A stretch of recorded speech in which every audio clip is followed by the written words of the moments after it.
Assalamu alaikum, everybody. We are here with Psychology of Spirituality, reporting for the Muslim Vibe. I'm here with Reda Abdulaziz, and she is a reporter for the Huffington Post. So, starting off, I wanted to ask you, given your field, you're exposed to a lot of news and a lot of the things that are going on in today's socio-political climate.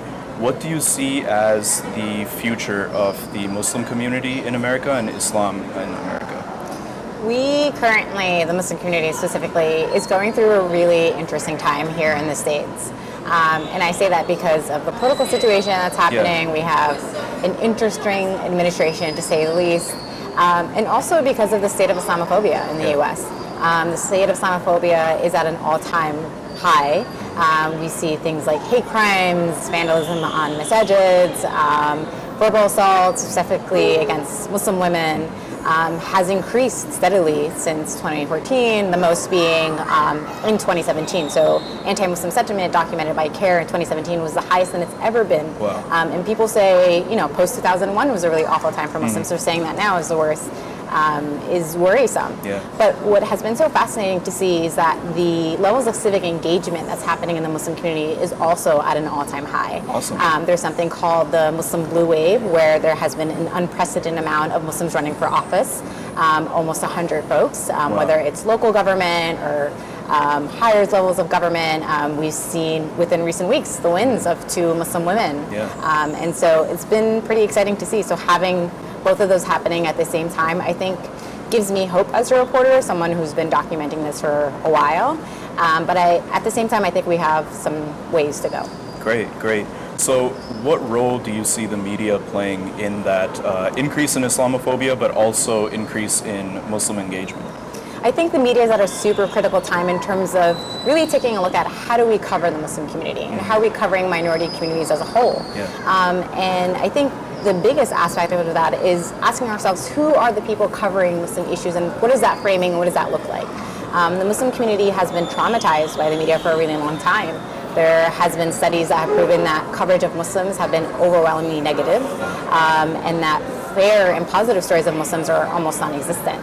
And so it has a huge impact in perpetuating Islamophobia, in perpetuating stereotypes and myths about the Muslim community. But I think it's getting better with more Muslim journalists like myself. I think it's really going to be a responsibility on us. I mean, newsrooms as a whole are still majority white.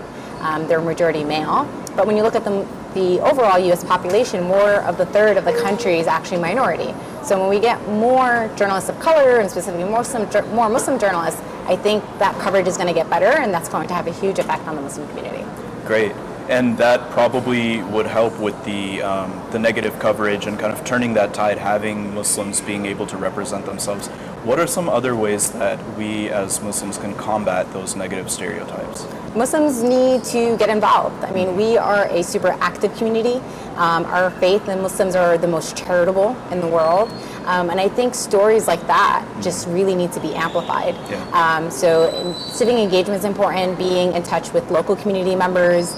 Social media can be a powerful thing, both positively and negatively. And I think the community really needs to rally behind it and to use it for its betterment, because if we don't tell our own stories, someone's going to tell it for them. Right. And more often than not, it won't be the outcome that they want it to be. Right. Yeah, I think that's very important. A lot of our Muslim community is focused on, I would say, money-making careers, Right. Things like medical, things like engineering, computer science, lawyers. What advice would you give people advice would you give younger people who are still kind of trying to figure out what they want to do as far as what they can do career-wise to make a difference? I think the Muslim community, and specifically the immigrant Muslim community, because, as we know, there are Black Muslims, Latino Muslims, so I'd like using the word Muslim communities because we're such a diverse community. Yeah. But the immigrant community specifically was on a survival tactic. A lot of them immigrated to this country because they wanted to find financial security. And the only thing that meant financial security was going to medicine, Right. law, engineering. Yeah. But I think now, because the immigrant community has become comfortable and really stabilized here, more people are going into more of the liberal arts. And I think journalism is one of them. So I would really highly encourage for young college students, young folks to really pursue journalism if they're passionate about it. And my biggest advice to parents in the community is to support them. I think more often than not, they get discouraged because they see it as not something that's going to make them money. And sometimes they feel like they're just trying to protect their kids. They don't want them to be exposed to like the vile things that are out there. But I feel like the most important thing is, you know, if you're strong in your faith and you're really passionate about newsmaking, then I would say go for it. That's great. That's great. So how can young Muslims get involved in journalism and media? I would say start writing, you know, learn how to write an article, you know, and journalism is more than just writing. It's podcasting, it's TV, it's digital. There's just so many aspects about it.